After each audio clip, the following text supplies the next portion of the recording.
Merhaba koçlar. Gökyüzü gündemine hoş geldiniz. Gökyüzü gündemimizde 24 Mayıs'taki Merkür ve Uranüs'ün Boğa burcunda kavuşumu var.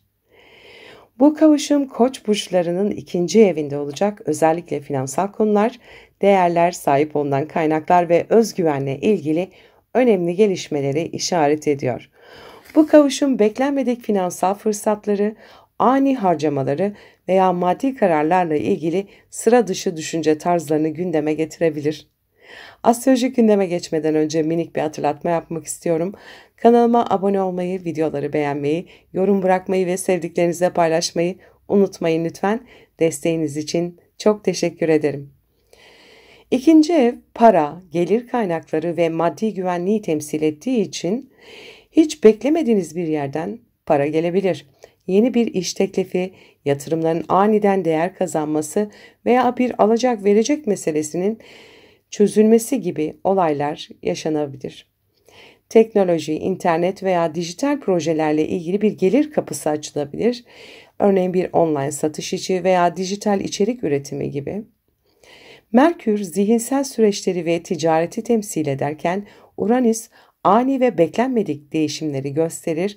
Bu nedenle finansal konularda aniden risk almanız gerekebilir veya alışılmadık bir para kazanma yöntemi keşfedebilirsiniz. Ancak Uranüs'ün öngörülemez doğası nedeniyle spekülatif yatırımlarda dikkatli olunmalı. Bir anda büyük kazançlar olabileceği gibi hızlı kayıplar da yaşanabilir. Eğer borsa, kripto para veya girişimcilikle ilgileniyorsanız bu kavuşum yenilikçi ve teknolojik alanlara yönelmenize neden olabilir. Para benim için ne ifade ediyor veya gerçek değerlerim neler gibi sorular gündeme gelebilir. Bu süreçte maddi güvenlik algınız değişebilir. Önceden size güven veren şeyler artık önemini yitirebilir ve farklı maddi hedefler belirleyebilirsiniz. Örneğin daha bağımsız bir finansal yaşam kurmak isteyebilir, geleneksel bir maaşlı iş yerine freelance veya girişimcilik gibi bağımsız kazanç yollarına yönelmek isteyebilirsiniz. Merkür zeka ve iletişimle, Uranüs ise dahi fikirler ve icatlarla bağlantılıdır. Bu kavuşum Koç burçlarına parayla ilgili sıra dışı fikirler getirebilir. Örneğin pasif gelir kaynakları yaratmak, kripto para, dijital pazarlama gibi teknoloji odaklı alanlarda yenilikçi fikirler geliştirmek söz konusu olabilir. Eğer kendi işinizi yapıyorsanız iş modelinizde radikal bir değişiklik yapabilir veya yaratıcı bir girişimde bulunabilirsiniz. Uranüs'ün sürpriz etkisi nedeniyle ani bir harcama yapmak zorunda da kalabilirsiniz. Elektronik eşyalar, teknolojik ürünler, internet ve sosyal medya ile ilgili harcamalar gündeme gelebilir. Maddi konularda hızlı kararlar almaktan kaçının, çünkü Uranüs acele ettirir ve Merkür değişken bir zihin yapısı getirebilir. İkinci ev sadece maddi kaynakları değil, aynı zamanda özgüven ve kişilikle de ilgilidir. Bu kavuşum Koç burçlarına kendilerini farklı bir şekilde değerlendirme fırsatı sunabilir. Kendi yeteneklerinizi daha iyi fark edebilir ve bunları nasıl daha iyi değerlendirebileceğinizi düşünebilirsiniz. Sonuç olarak finansal sürprizlere hazırlıklı olun. Beklenmedik gelir kaynakları ve ani harcamalar olabilir. Teknolojik ve yenilikçi alanlara yönelin. Dijital işler, internet tabanlı veya teknolojik yatırımlar avantaj sağlayabilir. Ani maddi kararlar vermeden önce iyice düşünün. Uranüs sabırsızca hareket ettirebilir ama sabırlı olmakta fayda var. Özgüveninizi arttıracak maddi yatırımlar yapın. Kendinize yatırım yapmak için yeni yollar keşfedebilirsiniz. Bu kavuşum Koç burçlarına finansal anlamda uyanık olmaya, yeniliklere açık olmaya ve ani değişimlere adapte olmaya davet ediyor. Eğer bu enerjiyi iyi kullanırsanız yaratıcı ve kazançlı yollar keşfedebilirsiniz. Verimli bir süreç geçirmenizi dilerim. Merhaba boğalar, gökyüzü gündemimizde 24 Mayıs'ta gerçekleşen Merkür-Uranüs kavuşumu var. Merkür ve Uranüs Boğa burcundaki kavuşumu Boğa burçları için büyük kişisel değişimlerin, ani farkındalıkların ve özgürleşme arzusunun tetikleyicisi olabilir. Bu kavuşum benlik, kimlik, dış görünüş, bireysel kararlar ve yaşam yönüyle ilgili konuları gündeme getirecek. Uranüs zaten uzun süredir Boğa burcunda ve boğalara eski kalıpları yıkma, daha özgür ve bağımsız bir birey olma dersi veriyor. Merkür'ün de bu kavuşuma katılmasıyla birlikte fikirleriniz, iletişim şekliniz ve kendinizi nasıl ifade ettiğiniz konusunda sıra dışı bir dönem başlıyor olabilir. Astrolojik gündeme geçmeden önce minik bir hatırlatma yapmak istiyorum. Kanalıma abone olmayı, videoları beğenmeyi, yorum bırakmayı ve sevdiklerinizle paylaşmayı unutmayın lütfen. Merkür, zihni, iletişimi ve düşünce süreçlerini, Uranüs ise ani değişimleri ve sürpriz gelişmeleri temsil eder. Bu kavuşum boğa burçlarının kendileri hakkında yepyeni farkındalıklar yaşamasına neden olabilir. Hayata bakış açınız bir anda değişebilir. Önceden değer verdiğiniz şeylere artık farklı gözle bakabilirsiniz. Ben kimim? Gerçekten ne istiyorum? Kendi yolumu mu takip ediyorum yoksa bana öğretilen yolları mı izliyorum? Gibi sorular gündeme gelebilir. Uranüs etkisiyle önemli bir aydınlanma yaşanabilir ve artık hayatınızı daha bağımsız bir şekilde şekillendirmek isteyebilirsiniz. Dış görünüşünüzü, tarzınızı veya kendinizi ifade etme şeklinizi değiştirmek isteyebilirsiniz. Saç stiliniz, kıyafetleriniz veya kişisel imajınızda radikal değişiklikler olabilir. Toplumun sizden beklediği kişi olmaktan çıkıp gerçekten olmak istediğiniz kişiye dönüşme cesaretini kazanabilirsiniz.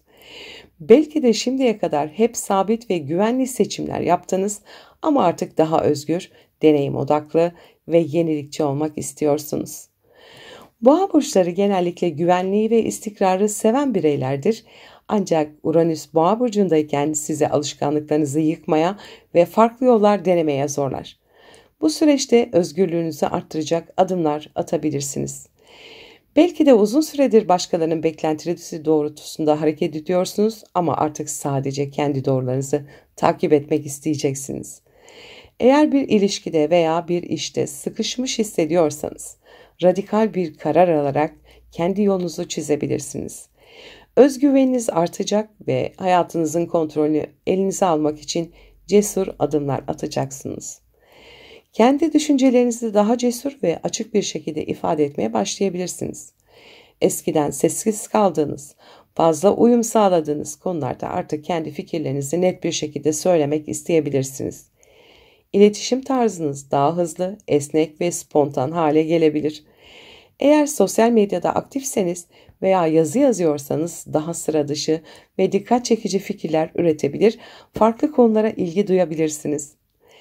Merkür ve Uranüs kavuşumu aniden gelen önemli fırsatları veya başlangıçları tetikleyebilir. Yeni bir iş teklifi, yeni bir ilişki veya beklenmedik bir yolculuk gündeme gelebilir. Hayatınızda bir şeyler artık eskisi gibi ilerlemeyecek ve sizi daha bağımsız, daha özgür ve daha yenilikçi bir yola çekecek. Bu süreçte gelen fırsatlara açık olun çünkü Uranüs bazen sürprizleriyle hayatınızı kökten değiştirebilir. Boğa burçları için genellikle değişimden hoşlanmayan, garantici ve sabırlı insanlar olarak tanımlanırlar. Ancak bu kavuşum sizi alışılmışın düşünce kalıplarını yıkmaya davet ediyor. Bunu hep ben böyle yaptım, o yüzden böyle yapmaya devam etmeliyim gibi inançlar artık yürümeyecek. Daha esnek, daha açık fikirli ve yenilikçi olmaya yönlendirileceksiniz. Bu süreç boğa burçlarının içsel güçlerini fark etmelerini ve bireysel yollarını seçmelerini sağlayacak. Eğer şu ana kadar toplumun, ailenin ve çevrenin beklentilerine göre hareket ettiyseniz artık tamamen kendi kararlarınızı almak isteyeceksiniz. Kendi doğrularınızı yaşayarak içsel tatmini ve huzuru yakalamak için büyük adımlar atacaksınız. Sonuç olarak kim olduğunuzu sorgulayacak ve kendi yolunuzu çizeceksiniz.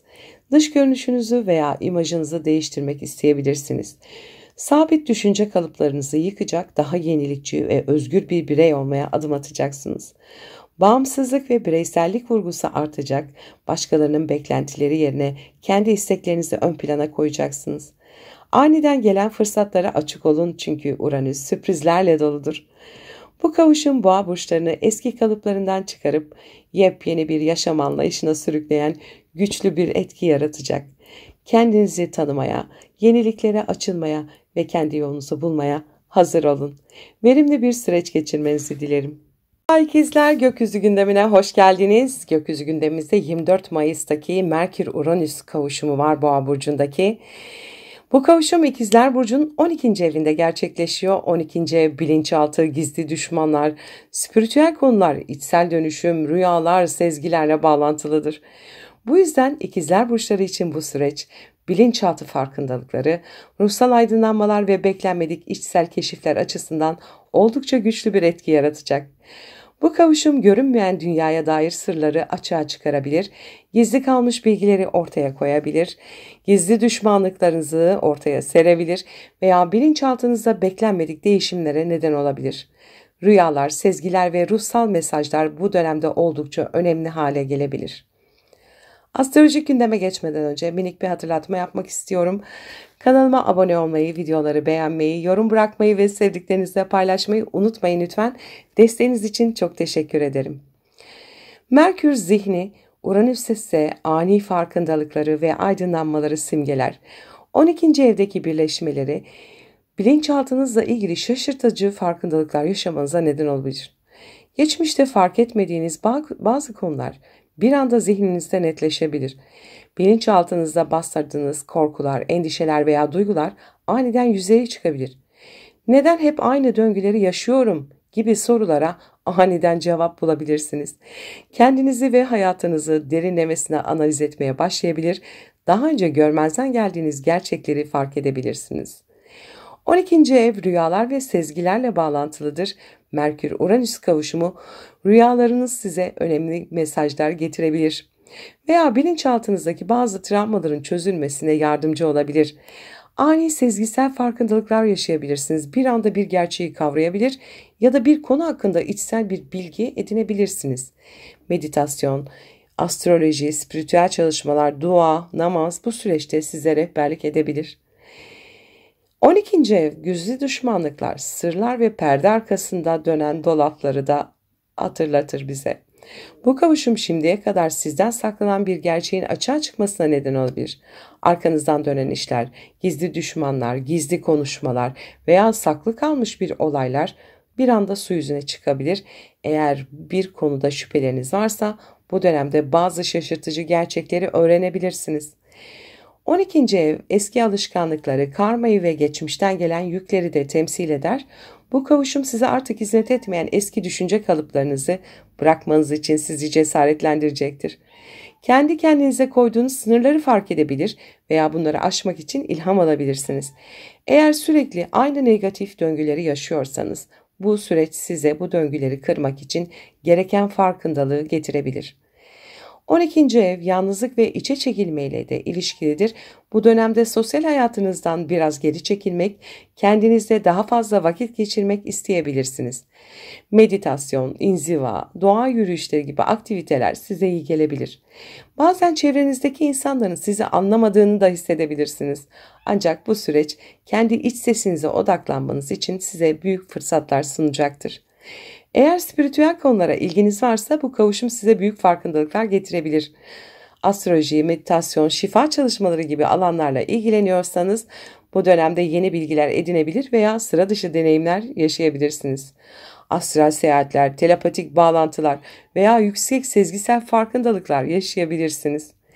12. ev bitişleri ve arınmayı temsil eder. Bu nedenle artık size yük gelen şeylerden arınabilirsiniz. Belki de uzun zamandır içinde taşıdığınız bir üzüntü, kırgınlık veya öfke vardır ve bu kavuşum bunları fark etmenizi ve serbest bırakmanızı sağlayabilir. Bağımlılıklar, sizi aşağı çeken düşünceler veya sizi geride tutan eski alışkanlıklarla yüzleşmek için mükemmel bir zaman. Sonuç olarak rüyalarınızı not alın, sezgilerinize güvenin, rüyalarınızda ve iç sesinizde önemli mesajlar olabilir.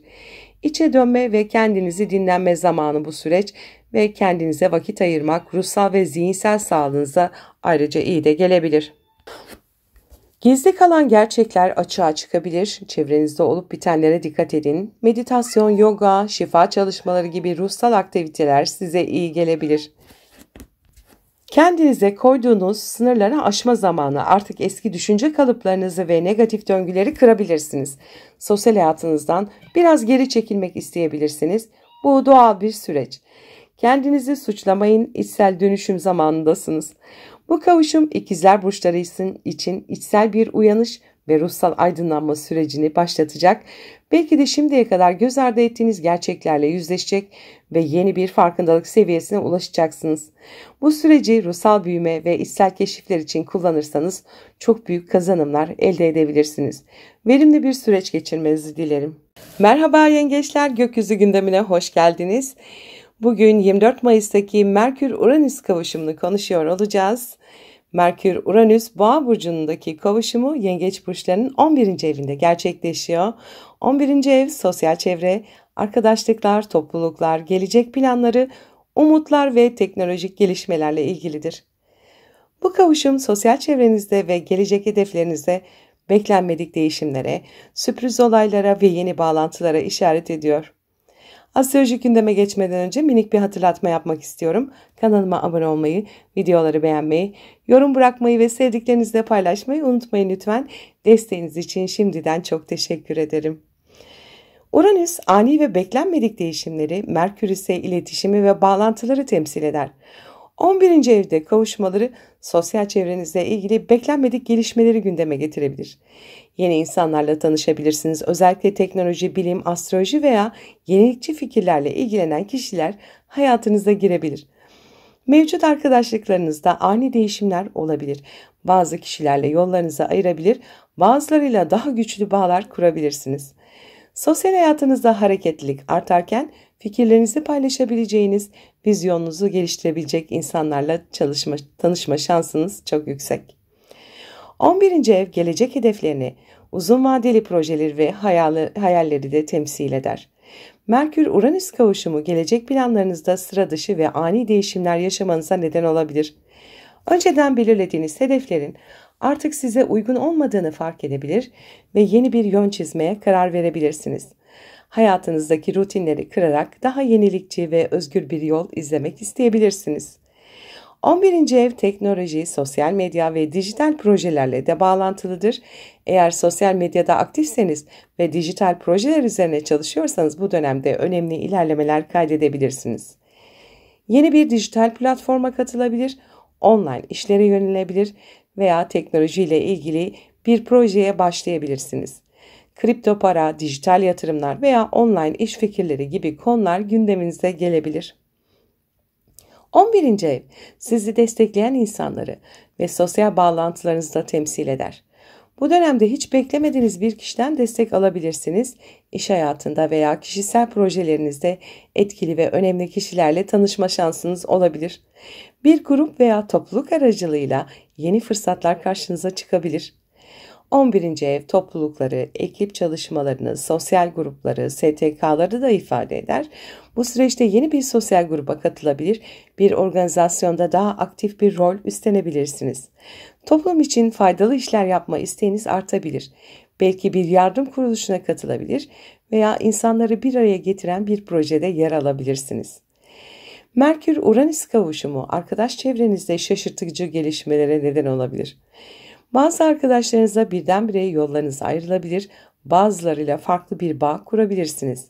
Eski bir dostunuzdan beklenmedik bir haber alabilirsiniz, bir arkadaşınızla ilgili gizli bir gerçeği öğrenebilir veya şaşırtıcı bir olayla karşılaşabilirsiniz. Merkür zihni, Uranüs ise dahiyane fikirleri temsil ettiği için bu süreçte oldukça yaratıcı ve yenilikçi düşünceler üretebilirsiniz. Eğer bir iş veya proje üzerine çalışıyorsanız, bu dönemde sıra dışı ve başarılı fikirler geliştirebilirsiniz. Özellikle teknoloji, yazılım, sosyal medya, bilim ve astroloji gibi alanlarda büyük aydınlanmalar yaşayabilirsiniz. 11. ev aynı zamanda toplum içindeki yerinizi ve nasıl algılandığınızı da gösterir. Bu süreçte toplum içinde daha farklı bir rol üstlenebilir, daha fazla tanınmaya başlayabilir.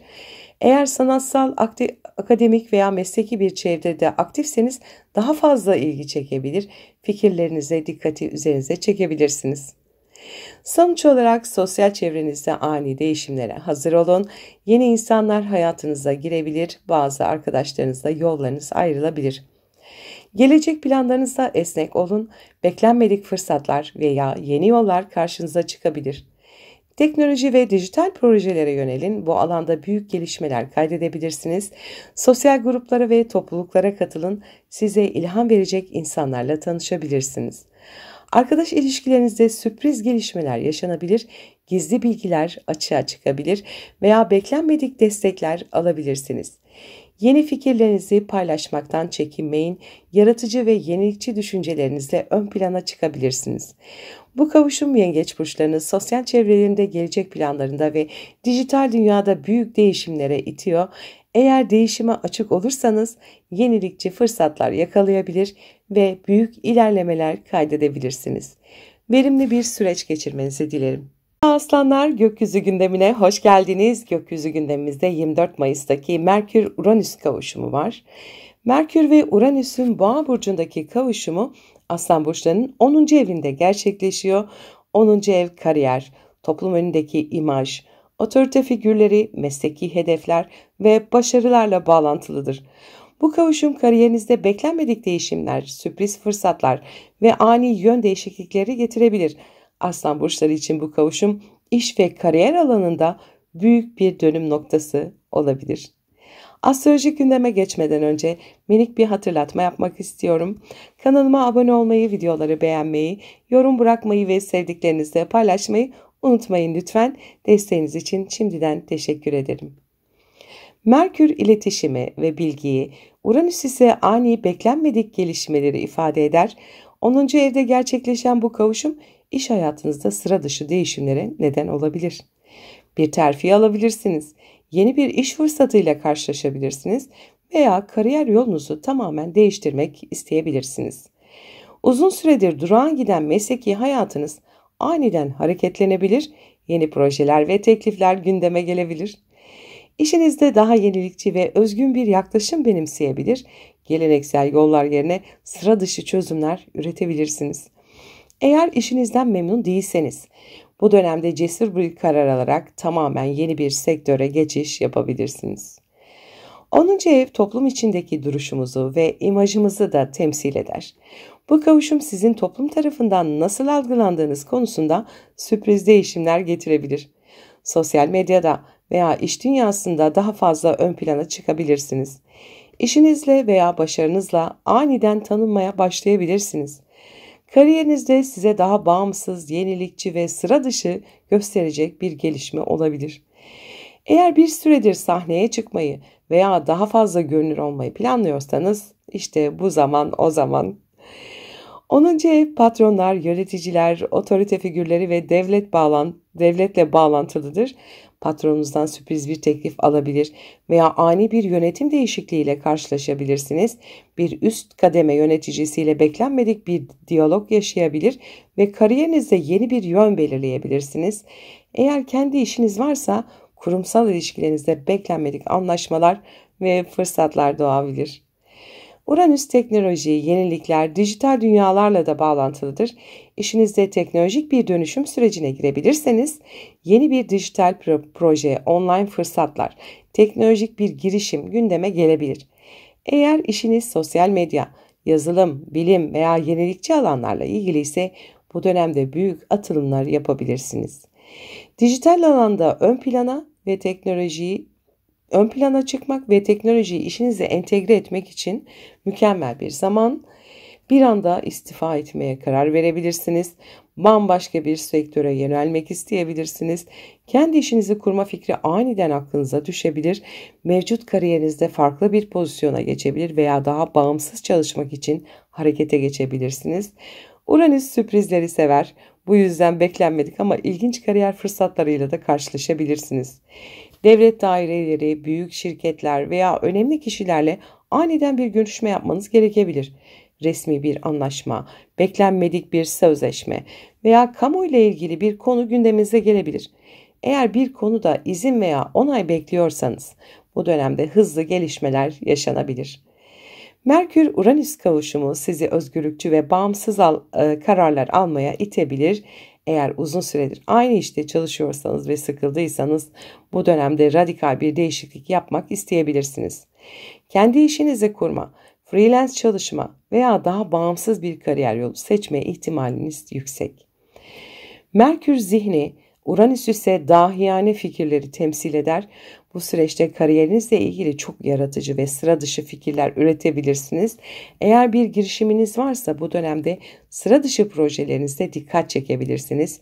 Kariyerinizde yeni bir alan keşfedebilir ve ilgi duyduğunuz konularda yenilikçi çalışmalar yapabilirsiniz. Özetle kariyerinizde beklenmedik değişimlere hazır olun. Bir anda yön değiştirme ihtimaliniz var. Sosyal medya veya toplum önünde daha fazla görünür olabilirsiniz. Kendinizi göstermeye çekinmeyin. İşinizde teknolojik ve dijital yeniliklere açık olun. Yeni fırsatlar bu alandan gelebilir. Otorite figürleriyle olan işlerinizde sürpriz gelişmelere hazır olun. Patronunuzla ani bir görüşme yapabilirsiniz. Kariyerinizde bağımsız ve özgürlük isteğiniz artabilir. Kendi işinizi kurma fikrini değerlendirin. Beklenmedik iş fırsatlarını değerlendirin. Bu dönemde farklı sektörlerden değişik teklifler alabilirsiniz. Bu kavuşum Aslan burçlarına kariyerlerinde büyük değişimler getirebilir. Eğer uzun süredir aynı yerde takılı kaldığınızı hissediyorsanız bu süreç sizi yeni bir kariyer yoluna yönlendirebilir. Sürpriz gelişmelere açık olun çünkü önünüzde beklenmedik fırsatlar var. Verimli bir süreç geçirmenizi dilerim. Merhaba Başaklar, gökyüzü gündemine hoş geldiniz. 24 Mayıs'ta Merkür ve Uranüs kavuşumu var bugünkü gökyüzü gündemimizde. Merkür ve Uranüs Boğa burcundaki kavuşumu Başak burçlarının 9. evinde gerçekleşiyor. 9. ev yüksek öğrenim, yurt dışı bağlantıları, seyahatler, hukuki konular, inançlar, felsefi bakış açısı ve medya ile ilgili konuları önünüze getirecek. Bu kavuşum hayat görüşünüzde ani aydınlanmalar, sürpriz seyahatler, ani akademik gelişmeler veya hukuki konularda beklenmedik gelişmeler getirebilir. Başak burçları için bu kavuşum ufuk açıcı ve hayat yolunda yeni kapılar açan bir etki yaratabilir.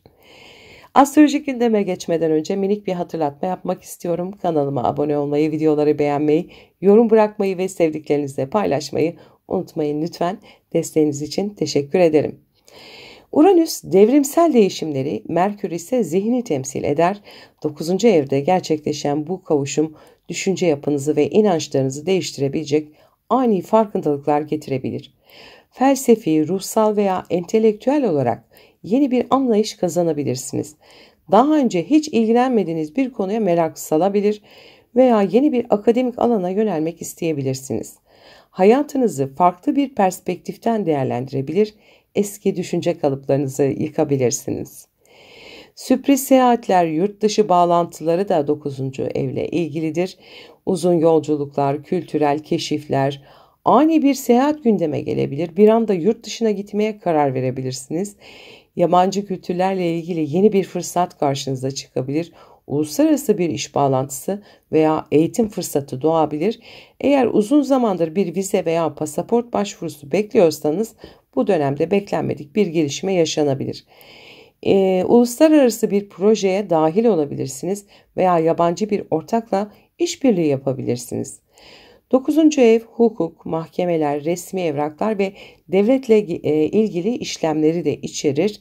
Devam eden bir hukuki süreciniz varsa aniden hızlanabilir ve beklenmedik bir şekilde sonuçlanabilir. Bir dava açmak, bir sözleşme yapmak veya resmi bir başvuru sürecine girmek durumunda kalabilirsiniz. Akademik veya iş hayatınızla ilgili yasal bir mesele de gündeme gelebilir. 9. ev üniversite, yüksek öğretim, akademik çalışmalar, araştırmalarla da ilgilidir. Eğer öğrenciyseniz eğitim hayatınızda beklenmedik değişiklikler olabilir. Yeni bir alana yönelmek, farklı bir akademik programa geçiş yapmak isteyebilirsiniz. Bir kursa başlama, yeni bir sertifika programına katılma veya akademik bir projeye dahil olma ihtimaliniz yüksek. Bir eğitim fırsatı veya burs da kazanabilirsiniz bu dönemde. 9. ev medya, yayıncılık, yazarlık, dijital içerik üretimiyle de ilgilidir. Eğer bir blog, sosyal medya kanalı veya yazılı içerik üretimiyle ilgileniyorsanız bu süreçte sıra dışı bir fikir geliştirebilir ve dikkat çekici bir projeye başlayabilirsiniz. Yeni bir kitap yazabilirsiniz, bir makale yayımlayabilirsiniz veya uluslararası bir platformda sesinizi duyurabilirsiniz. Dijital medyada daha fazla ön plana çıkabilir, fikirlerinizi daha geniş kitlelere ulaştırabilirsiniz. 9. ev manevi ve ruhsal gelişimi de temsil eder. Bu dönemde spiritüel konularla ilginiz artabilir, astroloji, felsefe veya metafizik konulara yönelmek isteyebilirsiniz. Geleneksel inanç sistemlerinden sıyrılarak daha özgürlükçü ve bireysel bir inanç yapısı geliştirebilirsiniz. Meditasyon, yoga, enerji çalışmaları gibi alanlara ilgi duyabilirsiniz. Merkür-Uranüs kavuşumu zihinsel aydınlanmaları ve yeni bilgileri temsil ettiği için bu süreçte öğrenmeye açık olmalısınız. Online kurslar, yabancı dil eğitimleri ve uzmanlık gerektiren konulara yönelmek isteyebilirsiniz. Beklenmedik bir eğitim fırsatı karşınıza gelebilir. Yurt dışı bağlantılı bir eğitim programına dahil olabilirsiniz. Eğer işiniz uluslararası ticaret, eğitim, medya veya hukuki alanlardaysa bu süreçte önemli gelişmeler yaşayabilirsiniz. Yeni bir yurt dışı iş bağlantısı kurabilir, farklı kültürlerle çalışmaya başlayabilirsiniz. Teknoloji, yazılım, astroloji veya medya alanlarında çalışıyorsanız sürpriz bir iş fırsatı da yakalayabilirsiniz. Özetle fikirlerinizde ve bakış açınıza esneklik kazandırın. Bu dönemde hayata dair sürpriz farkındalıklar yaşayabilirsiniz çünkü. Seyahat planlarına açık olun. Beklenmedik bir yurt dışı fırsatı karşınıza çıkabilir. Akademik gelişmeler veya yeni eğitim fırsatlarını değerlendirin. Yeni bir şey öğrenme şansınız çok yüksek bu dönemde. Hukuki ve resmi konularda dikkatli olun. Ani gelişmeler yaşanabilir. Dijital projeler ve medya ile ilgili konulara yönelin. Yazarlık, yayıncılık veya içerik üretimi için harika bir dönem olabilir. Alternatif ve spiritüel konulara da daha fazla ilgi gösterebilirsiniz. Yeni bir felsefe veya ruhsal yol keşfedebilirsiniz. Uluslararası iş fırsatlarına ve bağlantılarına açık olun. Yurt dışı ile ilgili yeni kapılar açılabilir. Bu kavuşum Başak burçlarına zihinsel, akademik ve profesyonel anlamda büyük bir dönüşüm fırsatı sunuyor. Eğer öğrenmeye ve değişime açıksanız bu süreçte hayatınızda yeni bir sayfa açılabilir. Verimli bir süreç geçirmenizi dilerim. Merhaba teraziler, gökyüzü gündemine hoş geldiniz. 24 Mayıs 2025 tarihinde Merkür ve Uranüs Boğa burcunda kavuşuyor. Bu terazi burçlarının 8. evinde gerçekleşiyor. 8. ev finansal dönüşümler, ortak kazançlar, miras, vergiler, borçlar, sigorta, yatırım, krizler, derin psikolojik süreçler ve spiritüel dönüşümlerle ilgilidir.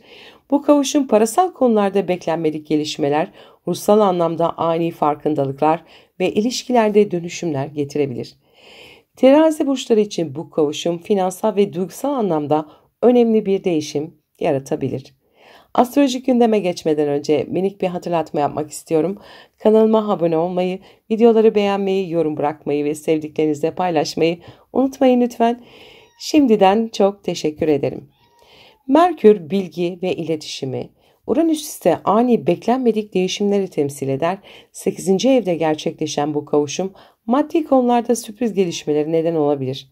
Banka, kredi, borç, vergi, sigorta, yatırım veya ortak finans konularında önemli değişimler yaşanabilir. Beklenmedik bir ödeme alabilirsiniz veya bir miras, sigorta veya tazminat konularında haberler gelebilir. Borçlarınızı yapılandırma veya beklenmedik bir şekilde kapatma fırsatı da yakalayabilirsiniz. Riskli yatırımlar konusunda dikkatli olun. Uranüs ani değişimlerle gelir gider dengenizi sarsabilir. 8. ev ortak kazançlar, eşin veya partnerin parası, iş ortaklıklarıyla ilgilidir. Eşinizin, sevgilinizin ya da ortağınızın finansal durumunda bir değişiklik olabilir. Bir iş ortağınız varsa bu dönemde kazançlarınızda beklenmedik artışlar veya dalgalanmalar olabilir. Yeni bir yatırım fırsatıyla karşılaşabilir. Teknoloji veya dijital alanlarla ilgili finansal adımlar atabilirsiniz. Ortak finansal projelerde yeni başlangıçlar ve ani kararlar gündeme gelebilir. Vergi ödemeleri, krediler, sigortalar veya mirasla ilgili konular gündeminize gelebilir. Devlete olan mali yükümlülüklerinizle ilgili sürpriz gelişmeler olabilir. Bir borcunuzu kapatma fırsatı yakalayabilir veya bir kredinizin koşullarında değişiklik yaşayabilirsiniz. Eğer mirasla ilgili bir süreç içindeyseniz bu dönemde önemli gelişmeler yaşanabilir. Finansal yükümlülükleriniz konusunda ani kararlar almaktan kaçının. 8. ev sadece maddi değil, aynı zamanda derin psikolojik dönüşümlerle ilgilidir. Bu dönemde bilinçaltınızda büyük farkındalıklar yaşayabilirsiniz. Korkularınızla yüzleşebilir, eski travmalarınızı iyileştirme sürecine girebilirsiniz. Beklenmedik şekilde bir spiritüel farkındalık yaşayabilir, iş dünyanızda güçlü bir dönüşüm hissedebilirsiniz. Astroloji, enerji çalışmaları, metafizik veya psikoloji gibi alanlara ilgi duyabilirsiniz. 8. ev tutkulu, derin ve gizemli ilişkilerle de bağlantılıdır. Bu kavuşum ilişkilerinizde ani değişimler, beklenmedik kopuşlar veya yeni başlangıçlar getirebilir. Partnerinize olan maddi paylaşımlarınız ön plana çıkabilir. Eğer ilişkinizde gizli saklı konular varsa bunlar aniden ortaya çıkabilir. Cinsel yaşamınızda daha özgür ve deneyimsel bir yaklaşımda sergileyebilirsiniz. Uranüs ani farkındalıklar, Merkür ise zihinsel açıklığı temsil ettiği için bu süreçte sezgileriniz çok güçlenecektir. Ön sezileriniz artabilir, rüyalarınızdan güçlü mesajlar alabilirsiniz. Enerji çalışmaları, regresyon terapisi, okült ve mistik konulara ilginiz artabilir. Bilinçaltınızı keşfetmek ve korkularınızla yüzleşmek için harika bir dönemde olabilir. 8. evdeki Uranüs etkisi ani maddi değişimleri tetikleyebilir. Sürpriz bir para girişi olabilir fakat aynı zamanda ani harcamalar da gündeme gelebilir. Özellikle borsa, kripto para veya teknolojiyle bağlantılı yatırımlar yapıyorsanız dikkatli olun. Paranızı daha sağlam ve güvenli bir şekilde değerlendirmeye çalışın. 8. ev aynı zamanda korkular, takıntılar ve krizlerle de ilgidir. Bu süreçte korkularınızı fark edebilir, onlardan özgürleşmek için cesur adımlar atabilirsiniz. Size zarar veren düşünce kalıplarını dönüştürebilir, psikolojik anlamda güçlenebilirsiniz. Özetle finansal konularınızı gözden geçirin. Ortak kazançlar, vergiler ve kredilerle ilgili sürpriz gelişmelere hazırlıklı olun. Borç ve yatırım konularında dikkatli olun. Ani kararlar vermekten kaçının, uzun vadeli düşünün. Ruhsal olarak derin dönüşümler yaşayabilirsiniz. Korkularınızla yüzleşmek için bu dönemi değerlendirin. İlişkilerinizde gizli kalan konular açığa çıkabilir. Daha açık ve dürüst iletişim kurmaya çalışın. Sezgilerinize güvenin, rüyalar, mistik konular ve bilinçaltı çalışmaları için mükemmel bir zaman dilimi. Kendi gücünüzü keşfetmeye odaklanın, krizleri fırsata çevirme potansiyeliniz de mevcut bu dönemde. Bu kavuşum terazi burçlarına finansal, ruhsal ve duygusal anlamda büyük değişimler getirebilir. Eğer parasal veya psikolojik olarak bir dönüşüm sürecindeyseniz bu dönemde önemli farkındalıklar yaşayabilirsiniz. Verimli bir süreç getirmenizi dilerim. Merhaba akrepler, gökyüzü gündemine hoş geldiniz. Gökyüzü gündemimizde 24 Mayıs'taki Merkür-Uranüs kavuşumu var. Merkür ve Uranüs'ün Boğa burcundaki kavuşumu Akrep burçlarının 7. evinde gerçekleşiyor. 7. ev evlilik, uzun süreli ilişkiler, ortaklıklar, hukuki süreçler ve sosyal ilişkilerle ilgilidir. Bu kavuşum ikili ilişkilerinizde beklenmedik gelişmeler, sürpriz karşılaşmalar, ani kararlar ve sıra dışı bağlantılar getirebilir. Akrep burçları için bu kavuşum ilişkiler ve iş ortaklıkları konusunda önemli bir dönüm noktası olabilir. Astrolojik gündeme geçmeden önce minik bir hatırlatma yapmak istiyorum. Kanalıma abone olmayı, videoları beğenmeyi, yorum bırakmayı ve sevdiklerinizle paylaşmayı unutmayın lütfen. Desteğiniz için şimdiden teşekkür ederim. Merkür bilgi ve iletişimi, Uranüs ise ani beklenmedik değişimleri temsil eder. 7. evde gerçekleşen bu kavuşum evlilik, uzun vadeli ilişkiler veya ortaklıklarla ilgili sürpriz gelişmelere neden olabilir. Bazı akrep burçları için ani bir evlilik kararı gündeme gelebilir. Bazı akrepler ise mevcut ilişkilerinde ani kopuşlar veya özgürlük ihtiyacı hissedebilirler. Bir anda hayatınıza farklı, sıra dışı veya entelektüel biri girebilir. Partnerinizin hayatında beklenmedik değişimler olabilir. Bu da sizin dinamiklerinizi etkileyebilir. 7. ev evlilik ve ciddi ilişkileri temsil ettiği için bu süreçte hayatınızda geleneksel olmayan veya farklı düşünce yapısına sahip bir partnerle ilişki başlayabilir. Özgürlüğüne düşkün, bağımsız ve entelektüel biriyle yollarınız kesişebilir. İlişkilerde monotonluk sizi sıkabilir. Daha heyecan verici ve özgür hissettiren dinamikler arayabilirsiniz. Eğer süregelen bir ilişkiniz varsa bu dönemde bireysel özgürlüğünüzü sorgulayabilirsiniz. İlişkinizde kısıtlandığınızı hissediyorsanız bu kavuşum sizi ani kararlar almaya itebilir. Partnerinizin size olan yaklaşımı beklenmedik bir şekilde değişebilir. Eğer ilişkiniz sağlam temellere dayanıyorsa bu süreç size yeni bakış açıları kazandırabilir. 7. ev sadece romantik ilişkilerle değil, iş ortaklıkları ve sözleşmelerle de ilgilidir. Bu dönemde bir ortaklık teklifi alabilirsiniz veya mevcut iş ortağınızla ilgili sürpriz gelişmeler yaşayabilirsiniz. Ortaklık içeren işlerde yeni sözleşmeler gündeme gelebilir veya aniden bir ortaklığınızı sonlandırabilirsiniz. Farklı alanlardan insanlarla bir araya gelip yeni iş fırsatları yaratabilirsiniz. Mahkemeler, davalar, hukuki süreçler ve resmi sözleşmelerle ilgili konularda beklenmedik gelişmeler olabilir. Eğer devam eden bir davanız varsa süreç beklenmedik bir şekilde hızlanabilir veya sürpriz bir şekilde sonuçlanabilir. Yeni bir kontrat veya anlaşma imzalamanız gerekebilir. Yaptığınız ortak işlerde sözleşme yenileme veya iptal etme gibi durumlarla karşılaşabilirsiniz. Yeni insanlarla tanışma ve sosyal çevrenizde değişimler yaşama potansiyeliniz çok yüksek. İlginç, sıra dışı, entelektüel insanlarla bağlantılar kurabilirsiniz. Eskiden kopmuş olduğunuz bir kişi aniden tekrar hayatınıza girebilir, bir arkadaşınızla beklenmedik bir şekilde romantik bir bağda kurabilirsiniz. İnternet üzerinden tanıştığınız biriyle sıra dışı bir ilişkiye başlayabilirsiniz. Uzak mesafeli ilişkiler, online iş ortaklıkları veya dijital platformlar üzerinden yeni bağlantılar gündeme gelebilir. Partnerinizle olan iletişim şekliniz daha çok dijital platformlara kayabilir. Eğer ilişkiniz zaten sallantıdaysa bu dönemde ani kopmalar da yaşanabilir. Partnerinizle aranızda beklenmedik konular gündeme gelebilir ve ilişkiyi sorgulamanıza neden de olabilir. Eğer ilişkiniz güçlü bir temele dayanıyorsa bu süreç ilişkinize farklı bir perspektiften bakmanızı da sağlayabilir. Eğer özgürleşmek istiyorsanız bu kavuşum size cesaret verecektir. Sonuç olarak ilişkilerde açık fikirli olun, beklenmedik gelişmelere hazırlıklı olun, bağımsızlık ve bağlılık dengesini kurmaya çalışın. Ne çok bağlı kalıp boğulun ne de fazla bağımsız olup ilişkilerinizi koparın. İş ortaklıklarında söz ve sözleşmelerde dikkatli olun, beklenmedik teklifler ve değişiklikler olabilir. Hukuki konular, mahkemelerle ilgili sürpriz gelişmelere hazırlıklı olun, yeni insanlarla tanışmaya açık olun, sıra dışı bir ilişki gündeme gelebilir, ilişkilerinizde daha özgür ve bireysel hareket etmeye çalışın. Bu kavuşum akrep burçlarına ilişkiler, ortaklıklar ve sosyal bağlar konusunda sürprizler ve değişimler getirebilir.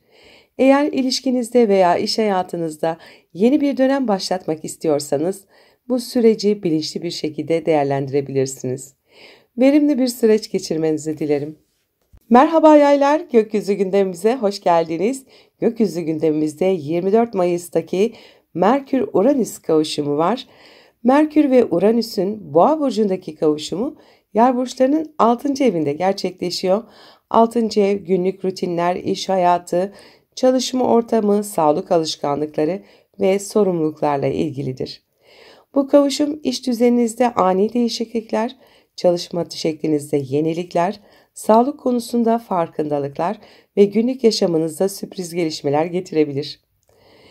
Yay burçları için bu kavuşum iş ve sağlık alanında radikal değişimler yaratabilir. Astrolojik gündeme geçmeden önce minik bir hatırlatma yapmak istiyorum.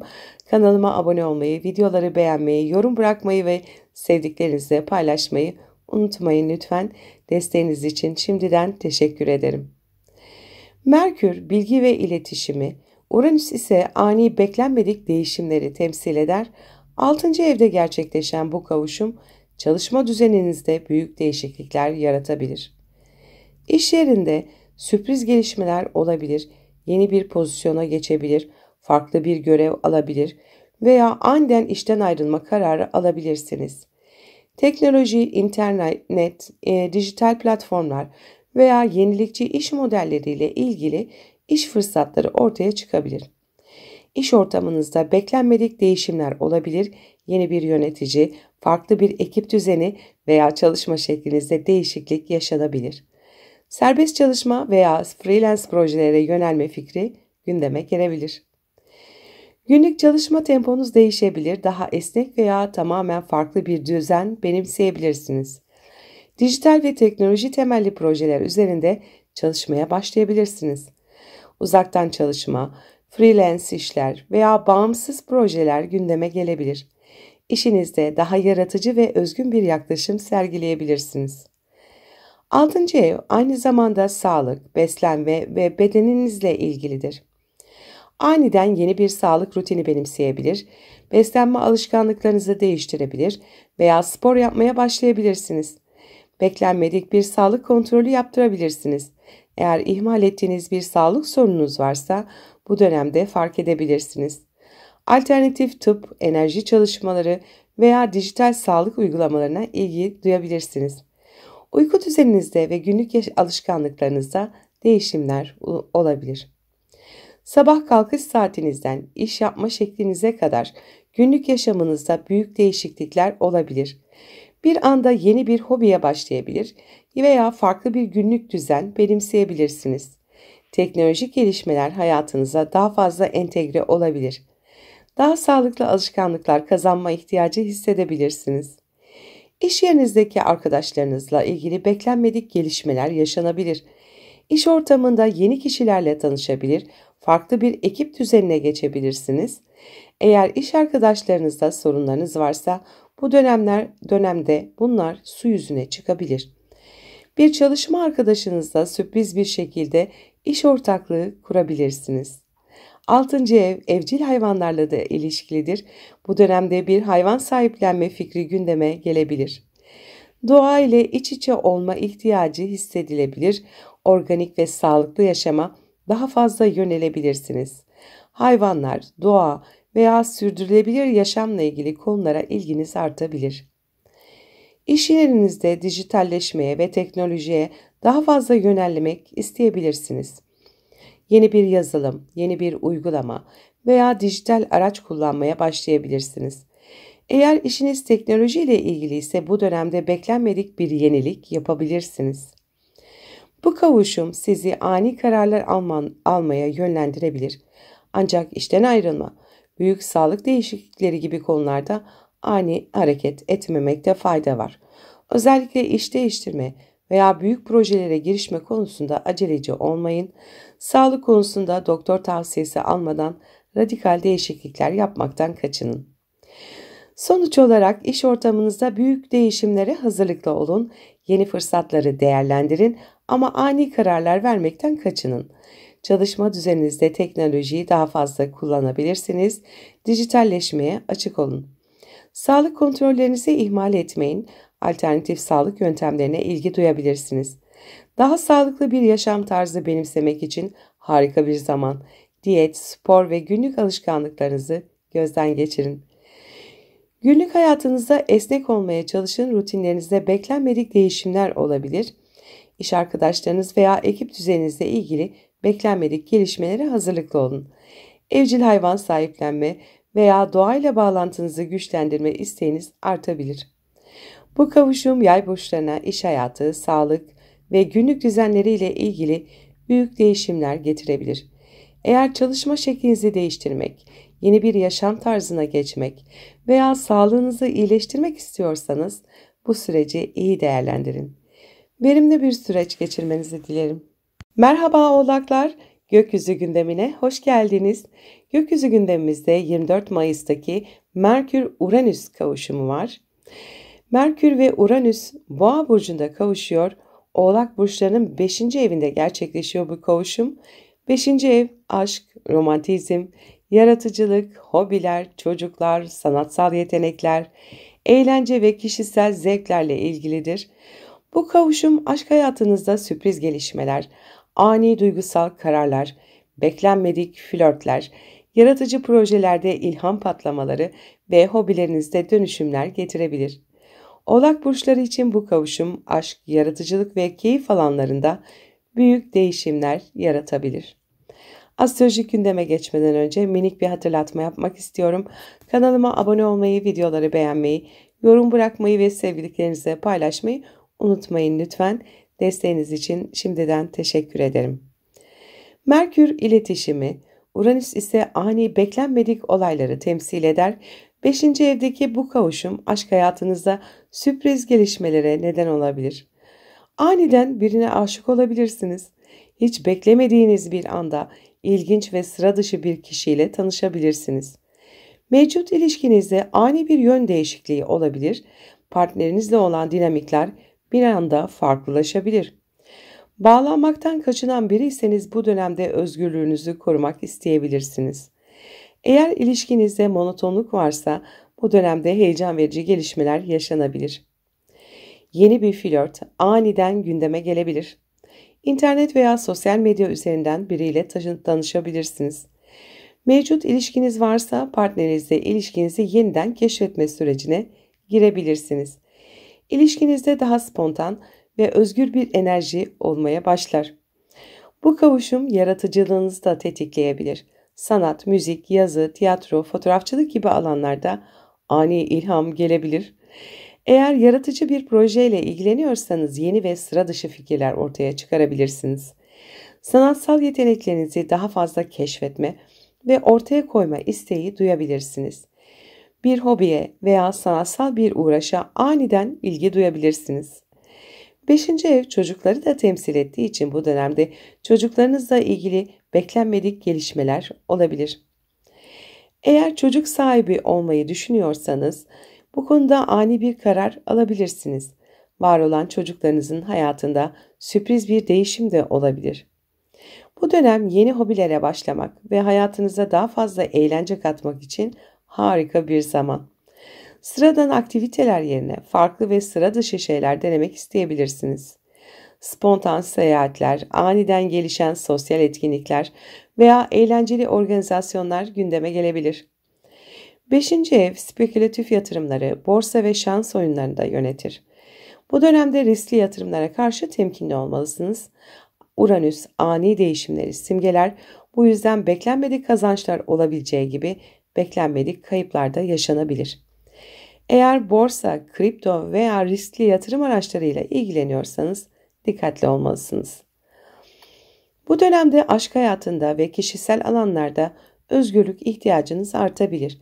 Bağımsız olmak isteyebilir, ilişkilerde geleneksel kalıplardan sıyrılma eğilimi gösterebilirsiniz. Daha önce cesaret edemediğiniz şeyleri denemek için güçlü bir dürtü hissedebilirsiniz. Yaratıcılığınızı dijital dünyaya taşıyabilirsiniz. Teknolojiyle bağlantılı sanatsal projelere yönelebilirsiniz. Sosyal medyada daha aktif olabilir, içerik üretmeye başlayabilirsiniz. Sonuç olarak bu süreçte aşk hayatınızda sürprizlere açık olun, aniden yeni biriyle tanışabilir veya mevcut ilişkinizde değişimler yaşayabilirsiniz. Yaratıcı projelerde ilham patlaması yaşayabilirsiniz, sanatsal ve kreatif alanlara yönelin. Finansal risklerden kaçının, şans oyunları ve spekülatif yatırımlar konusunda dikkatli olun. Daha eğlenceli ve spontan bir yaşam tarzı benimseyin, hayatınıza yeni keyif alanları ekleyin. Teknoloji ve dijital platformları yaratıcı şekilde kullanabilirsiniz. Çocuklar ve aile ile ilgili beklenmedik gelişmelere hazırlıklı olun. Bu kavuşum Oğlak burçlarına aşk, yaratıcılık ve eğlence alanlarında büyük değişimler getirebilir. Eğer hayatınıza yeni bir heyecan katmak, yaratıcı yönünüzü ortaya çıkarmak veya aşk hayatınızda yenilikler yaşamak istiyorsanız bu süreci iyi değerlendirin. Verimli bir süreç geçirmenizi dilerim. Merhaba kovalar, gökyüzü gündemine hoş geldiniz. Gökyüzü gündemimizde 24 Mayıs'taki Merkür-Uranüs kavuşumu var. Merkür ve Uranüs'ün Boğa burcundaki kavuşumu Kova burçlarının 4. evinde gerçekleşiyor. 4. ev aile, yuva, ev, kökler, ebeveynler, geçmiş ve duygusal güvenlikle ilgilidir.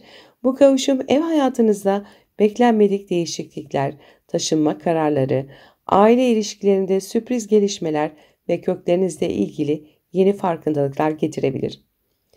Kova burçları için bu kavuşum aile ve yaşam alanlarında büyük değişimler yaratabilir. Astroloji gündeme geçmeden önce minik bir hatırlatma yapmak istiyorum.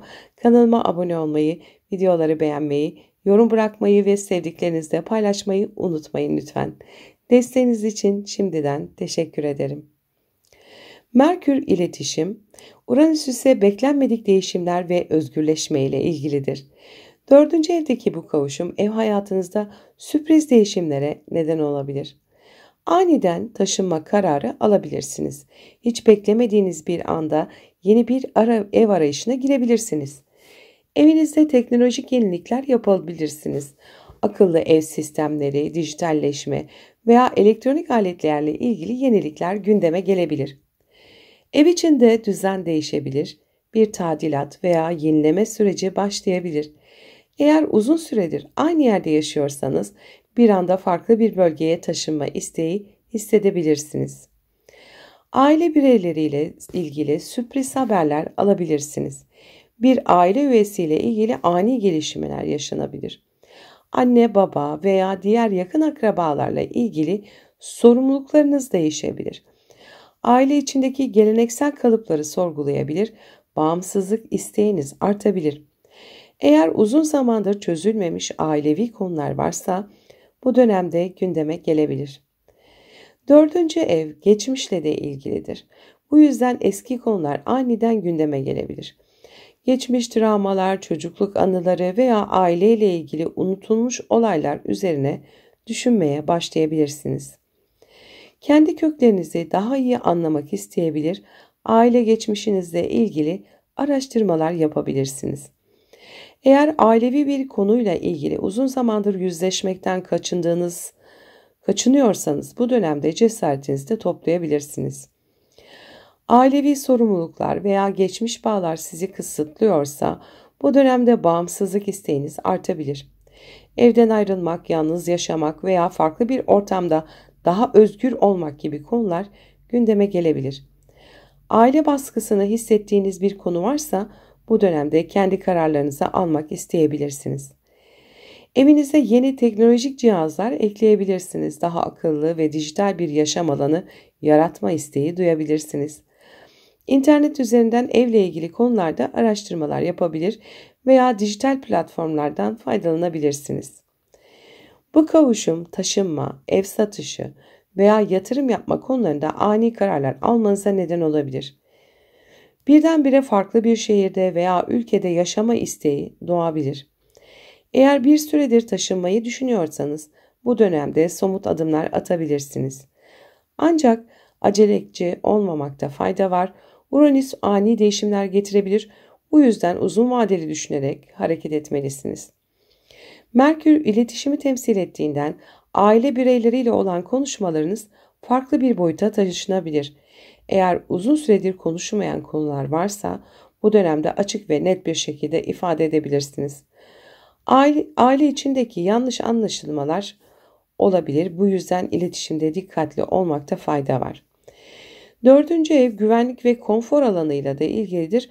Bu dönemde kendi sınırlarınızı çizmek, özel alanınızı korumak ve size huzur veren bir ortam yaratmak isteyebilirsiniz. Eğer ev ortamınız sizi huzursuz ediyorsa bu kavuşum sizi yeni çözümler bulmaya yönlendirebilir. Kendi iç dünyanıza daha fazla yönelerek psikolojik olarak sizi destekleyecek ortamlar oluşturabilirsiniz. Sonuç olarak bu dönemde ev değişiklikleri ve taşınma konularında ani kararlar alabilirsiniz. Ancak uzun vadeli düşünerek hareket etmek önemli. Aile içindeki iletişimde sürpriz gelişmeler olur. Açık ve net konuşmalar yapmak faydalı olacaktır. Bağımsızlık isteğiniz artabilir ancak geçmişle yüzleşmekten de kaçınmayın. Evinizde teknolojik ve dijital yenilikler yapabilirsiniz. Daha modern bir yaşam alanı yaratabilirsiniz. Gayrimenkul veya ev alım satım konularında dikkatli olun. Ani kararlar almadan önce iyi bir araştırma yapmalısınız. Duygusal güvenliğinizi sağlamak için yeni yollar keşfedebilirsiniz. Aile içindeki geleneksel kalıpları sorgulayabilirsiniz. Ancak köklerinizden tamamen kopmadan denge kurmaya çalışın lütfen. Bu kavuşum kova burçlarına aile, ev ve geçmişle ilgili büyük değişimler getirebilir. Eğer yaşam alanınızı yenilemek, bağımsız bir hayat kurmak veya aile ile ilgili konularda yeni bir bakış açısı kazanmak istiyorsanız bu süreci iyi değerlendirin. Verimli bir süreç geçirmenizi dilerim. Merhaba balıklar, gökyüzü gündemine hoş geldiniz. Gökyüzü gündemimizde 24 Mayıs'taki Merkür-Uranüs kavuşumu var.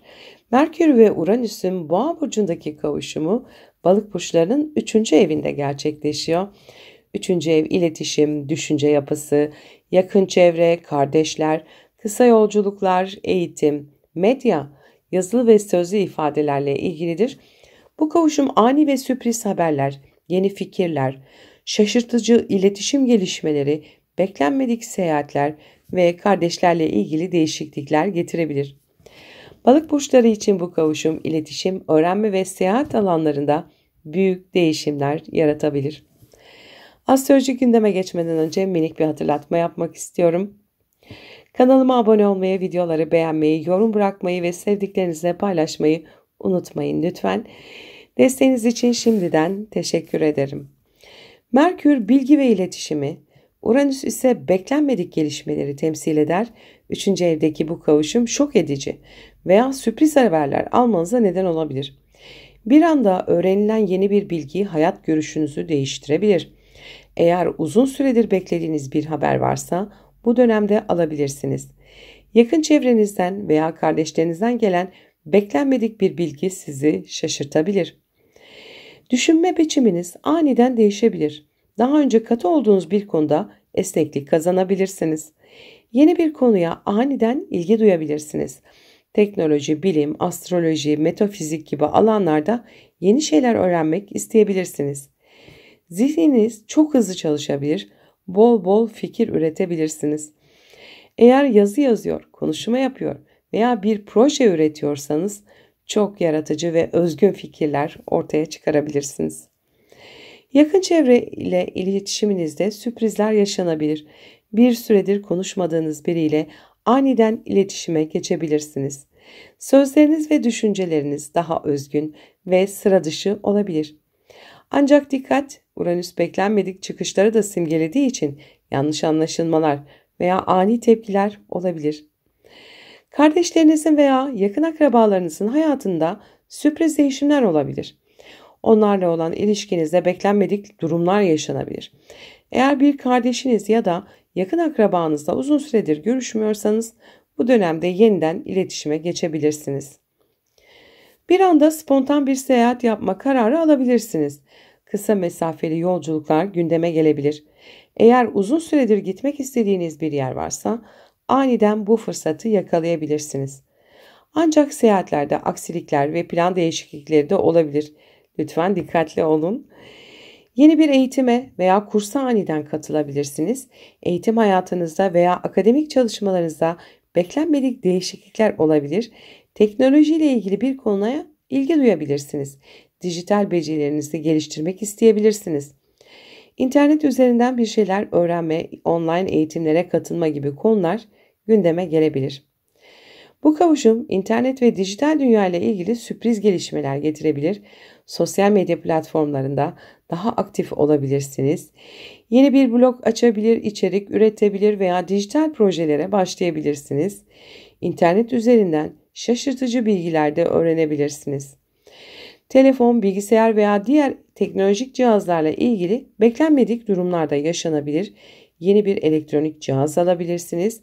Ancak Uranüs ani bozulmaları da temsil ettiğinden elektronik eşyalarınızda sorunlar da çıkabilir.